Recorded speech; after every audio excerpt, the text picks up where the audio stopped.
to the University of Ghana Medical Center, and as you can see, it's a pretty beautiful plush place.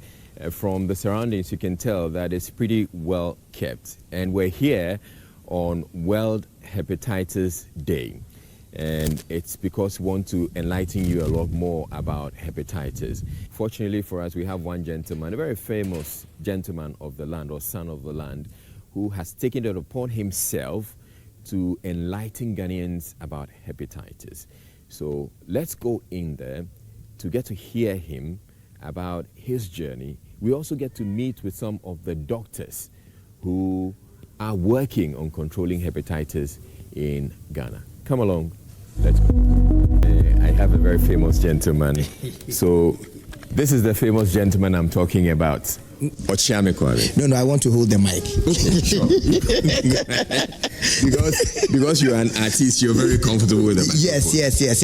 And also because I'm the one hosting you here. Oh. Yes, so let me be of service. Oh, that's nice. Yes. It's good to see you. Good to see you. You look great. And you also look great. Thank you. In fact, if you be the macho man. Oh, no. You are the macho man. So yes, we're talking about hepatitis. It's World Hepatitis Day today. Yeah. And we want to get to learn a lot more about hepatitis. You have been involved in this for what? How long? For 16 years. 16 years. Yes. That's incredible. Thank you. Is it that you're an ambassador for the government or something, or the health service? Or no. So I made myself I appointed myself as the ambassador when I saw for 60 every year, even during COVID, we still did activations. Let's have a seat. Okay. And talk a lot more. Yes. About it. Please sit down. Hey, you're welcome. All right, so tell us, how did you get involved? Okay, so I was about getting married. This is 2008 to 2009. And then the doctors requested that we do blood group, blood type, HIV, hepatitis, at that time hepatitis B. And then out of all the tests that I had to do to qualify to marry, the most expensive one was hepatitis B test. So I asked, why is that one too expensive? At that time, maybe I think the dollar was almost 1 to 2 or something. It was $40. And this is the time when I was at the prime of my career. I had done Woso, playing shows every weekend.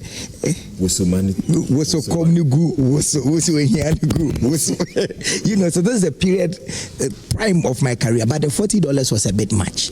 And so I asked myself, how is the woman selling Kofi Brookman by the roadside to raise 4 children?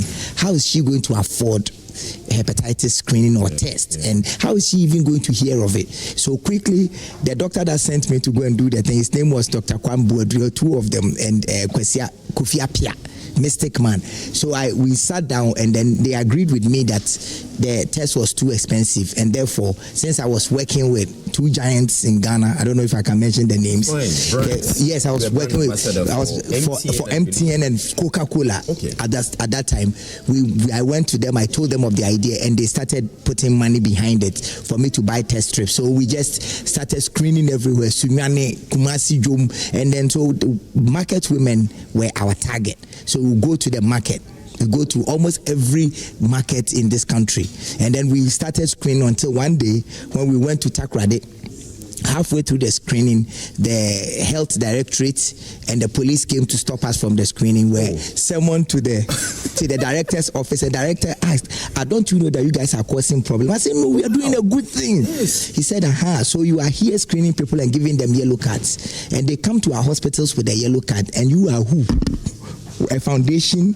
Don't you understand that you are supposed to liaise with the necessary stakeholders so that we know you are here, so that when they bring their cards, we can authenticate. Exactly. So from that time, we decided to get a proper public health specialist to curate the screening for us, and we've been at it for 16 years. Okay, so it's a question. This is a question I'll be asking the doctors, but I want to ask you, why should we be concerned about hepatitis? Okay, so the WHO says that 1 out of every 6 Ghanaian is exposed to hepatitis virus. The doctor will give you more, and that statistic is a dangerous one.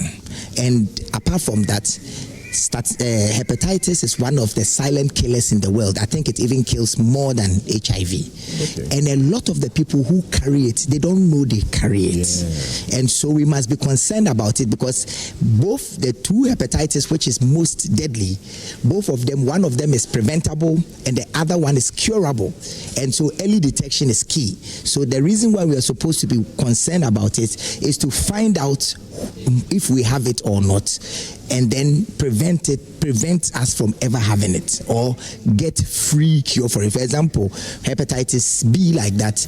If you detect that you have it, and then the doctors begin to put you on medication and help you adjust your lifestyle, then it might not develop into a state where it can be transferred to others or where it can kill you. And for hepatitis C, and if you don't have it and you are negative for hepatitis B, you just get vaccination. And the vaccine like 40 cedis, you get 3 shots and you are immune from it forever. Is the screening as expensive as it was back then? No. When we started, the screening was very expensive. You said $40. Yes. But now, even for 20 Ghana cedis, if you go to a place, maybe 30, if you go to a place like Lancet or you go to a hospital, you get the screening done maybe for 15 Ghana cedis. But at that time, it was very expensive. Yes. Okay. So that's why sometimes you would organize free screening for people. Yes. So with that, people can just show up. Yes. And they get screened for free. They don't have to pay anything at all. Yes. So when we started, we just screen people for hepatitis B and not give any vaccinations. But after the 4th year, when Lancet came on board, we realized that, okay, we are screening these people and sending them home to what? So all the 80% that would test negative, we found sponsorship to give them the vaccines. So we will liaise with a hospital close to the market circle that we are, the market center we are doing the event, so that the second and the third vaccine, they can go to that hospital when it's time for them to go and get it. The first one from you. Yes. At the screening grounds. Yes. And then the subsequent ones, they go to the nearest hospital. Yes. To get to do that. Okay. And you've been doing this for 16? For 16 years. Aside the story about the policeman that arrested the guy, what are some of the stories that you've come across? Oh, we've had stories. Sometimes we went to one of the fancy places, and then we were taking the blood samples, and then some 2 boys came here. Sakawa for Moja. And at that time, I was much younger. I had this big Pontiac SUV with shining rims. So I actually one rims. So we have those stories, but some of the positive stories that we have. How did you get out of that? Oh no! So we found it to be very funny. So someone told me that there were 2 boys standing by the tent where the nurses were, where the flaps were. People. Yes, and trying to say we sakawa for Luchimoja was quiet, you know. But we have positive stories. Like when we are done with the screening in the evening, you see older women saying "Yamin Shrao." Yes. You know, there's nothing more fulfilling than getting that. I can imagine. Yes. How many people would you say you screened in the 16 years that you've been at it? I think about between 11,000 and 12,000. So yesterday we screened about 350 more. You know, so I do not know exactly. That's incredible. So we are almost getting to more than 11,000. Yes, screened. That's incredible. So every year we target to screen 10,000 people. Yeah. Yes. All right. So 1,000. Sorry. Every year we target to screen 1,000 people. Good. Yeah. Now I know that you're working with the national hepatitis people. What's the relationship like? Okay. So based on that Takoradi experience, we decided to go to the Ghana Health Service and make our story heard and partner with them. So from that time, wherever we go to, we get Ghana Health Service nurses to come and administer the vaccines. Because it is strange if an unqualified nurse administers the vaccination and there's swelling or something happens, we must go back to an authentic source. So we've worked with Ghana Health Service for a long time. And so this year, there seemed to be a new energy. I don't know if it's Professor Kaba or it is John Gerald. There seems to be a new vibe of Ghana becoming a bit more ambitious about eliminating hepatitis by 2030. So, by the way, Professor Kaba is the Director General of the Ghana Health Services. Yes. So they called me somewhere earlier this year and said that this year they want us to work together. They want us to be even more official. Yeah. So Professor Kaba is giving me an official letter making me the National Hepatitis Ambassador. Okay. Yes. So now you become nationally recognized. Yes, or the please. state recognized. Yes, please. That's great. So what brings you here to the University of Ghana Medical Center? It is beautiful. It is. And I'm looking around and I'm like, okay, this place looks pretty well kept. It is beautiful. Yeah. It is beautiful, and it's well maintained. So what's today? So today, 28th of July, is World Hepatitis Day. So all serious countries in the world are observing it. Serious countries? All serious countries. Those that are not serious, are the ones that will. Yes, and WHO says that by 2030, hepatitis should be eliminated from the world. In Ghana, we have only 4 years. So there are a series of things happening. But one of them is that we have come here to collect data because we are to put a new hepatitis policy document together. Okay. So I've come to see the head of the National Hepatitis Control Program, who is Dr. John Gerald, so that we may put the team together to create the policy to guide how hepatitis advocacy must go on. That's interesting. Yes. Is he around? Yes, he is in one of the rooms. So let me take you to go and see him. Sure. All right. Let's go. Thank you. Come along. Let's go see Dr. Gerald.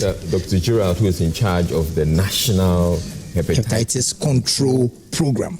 He's a big man. He's a big man. And we like using very, big words. Yes. National Hepatitis Control Program.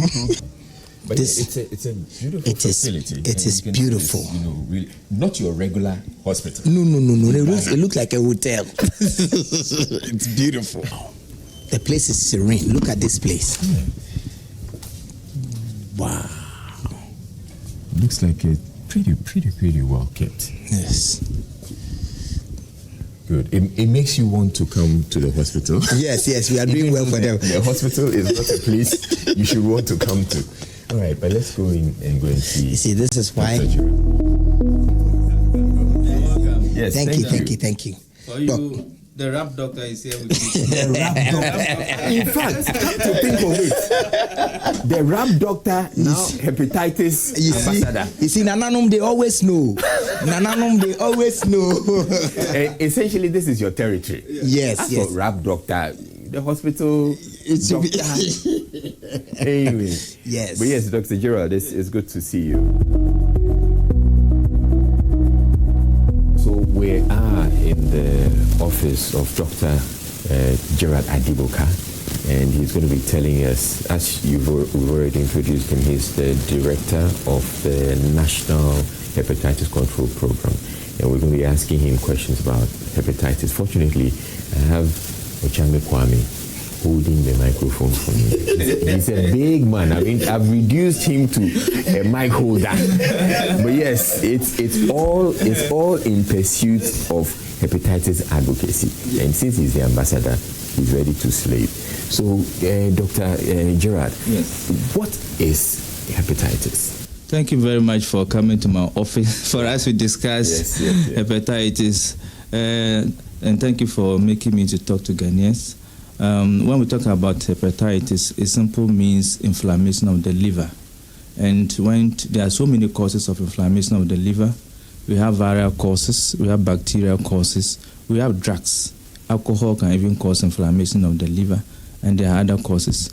But what we are concerned about right now is the viral causes. And when we talk about the viral causes of hepatitis, we have hepatitis A, hepatitis B, hepatitis C, hepatitis D and E. Oh, yes, we have that. But the ones we are worried about right now is the hepatitis B and C, which causes chronic inflammation of the liver, and that is what is causing a lot of havoc among Ghanaians. And I must say that it's a silent killer because most people do not know it's asymptomatic, which means that when you are having it, you may not show any signs and symptoms. But before you realize, by the time you come to the hospital, it's quite worse. That is where you're having liver failure, liver cirrhosis, and sometimes people have liver cancer. Okay. And that is what we should be worried about. Okay. You know that about 3 million Ghanaians are infected with chronic hepatitis B, and about 500,000 Ghanaians are infected with chronic hepatitis C. And you will not know until you do the test. It's just like maybe you are walking around, you don't know whether you have malaria or not until you have the symptoms, and you can only test to know. So for you to know that you have viral hepatitis B or C, the best thing to do is do the test. And when you do the test and you are positive, then if you are positive for hepatitis B, which you can take the vaccine for it. And if you are positive for hepatitis C, it means that there's treatment free in Ghana for it. So if you are negative for hepatitis B, you take the vaccine, of which one of my clients coming to visit me today. So maybe as we are around, I'll be inviting him later to come, and then my nurse will also be around. Then we'll vaccinate him, meaning that he's sure. We will inject him. What if he cries? It's a big matter, and that is why people begin to avoid you. We know that most of the mode of transmission for viral hepatitis B, especially in Ghana, is through mother to child. So you don't feel like, oh, because maybe my wife is having the infection, my husband is having the infection, because he has had a lot of sexual activity with other people. You could have had it through childbirth, and that is why the person is positive. So with the stigma that we are having in Ghana here, we want to encourage people. Because people think that, oh, my brother has been cursed, my sister has been cursed, that's why he's having it. And we don't encourage people to stay away, because people think that when you are positive, you can't hug the person, you can't eat with the person, you can't sleep with the person. So which is not what we are thinking. For hepatitis B, you can't, through kissing you may not get it. Shaking of hands, eating with the person, hugging the person, you won't get it through that. Okay, what are some of the stigma stories you come across? One time I went to the northern region.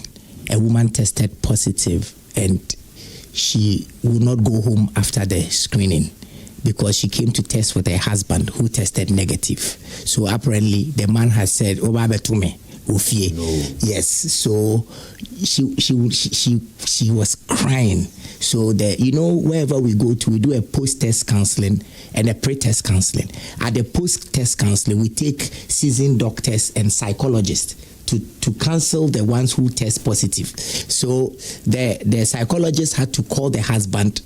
In the evening, we have to sit down and explain to the husband that before things came back. We've also seen footballers. One time we went to screen a football team in somewhere around the Bunahafo region, and then some of the footballers, when they realized that some of their mates tested positive, they were trying to excommunicate them out of the team. Yes, we've seen lots of it. When we started screening in universities, young girls and boys will not come. And we were targeting the young people, but the young boys and girls will not come because they know that testing positive means you have been promiscuous, and it is completely untrue. It's like 90-something% is that is for mother to child. That's why the stigma conversation is very, very, very important. It's very important. Team members are no longer team members. Remember during the period of COVID that when even your father sneezed, you wanted him out of the family. It's exactly just like that. Yes. And another thing that I learned yesterday on the live was that there's one of the public health advocates said that there's now herbal hepatitis. That the herbal medicine that people that do not go through FDA approval have materials in it that could hurt your liver. And because the first time I heard was yesterday, herbal hepatitis has also joined in the different types of hepatitis. When you take the vaccine, you are protected for life. For life? Yes. So the thing is that when you take the vaccine, the best test to do to know whether you are protected or not is called the hepatitis B titers. The level of titers will be more than 10 international units. If you are more than 10 international units, if the level is more than 10 international units, it means that you are protected. There are some people who do not respond well to the vaccine. So just like even the babies who vaccinate, some people will respond and produce soldiers, we call the antibodies, against the infection. Yeah. Some people do not, especially those who are immunosuppressed. So those who have diabetes, those who have kidney dialysis, and those other people. And naturally, there are some people who don't respond. So if you are one of them and they give you the vaccine, after some time when you check, you realize that the titers are down, meaning that you need another booster mean that you may not need to undergo all the 3 doses. Okay. There are some people who you may need to undergo the 3 doses, but if your titer is there but it's not up to the level we want, we can just go ahead and give you the injection we call the booster dose. All right. And then, Okay, let me add. I also think that if you are a health worker, if you are a doctor or a nurse, when you are consistently interacting with patients, maybe you might also need a boost. We are more at risk. Yes. Or at risk population, we always advise those in, let's say, the health workers we are talking about, those on dialysis, even those are in prison. You don't know how they interact with each other. There are some people you need to monitor them and make sure they have the antibodies. Otherwise, all the time they're exposed. Okay. I think that to add to what Doc said, when you got legal issues, you see a lawyer, you go to court. The same way, when you are sick, you see a doctor, you go to a hospital. So all the fake pastors and the juju men saying that they can exorcise hepatitis, the spirit of hepatitis, may come when you know, because it is very, very important. Because also those are some of the stories that we heard, that people tested hepatitis and instead of going to see a doctor, they went to a hospital and went to spread the disease, you know, to other people. And then also the last thing that I want to say is that hepatitis C, the treatment is here in Ghana for free in regional hospitals, in some districts, teaching hospitals, regional hospitals, and some selected district hospitals. So please, go and get it for free. Government force, go and get it for free. Okay. That's all that I want to say. Thank you. So now we can bring in your patients. Okay.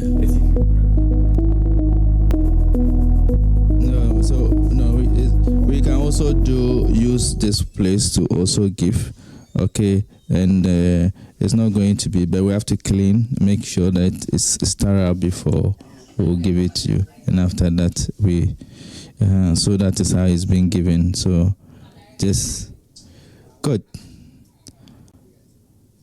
It's a strong man.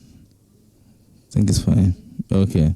So usually most people, because it's a small injection, you don't bleed, and then after that you are gone. It doesn't really cause any after maybe rashes or anything.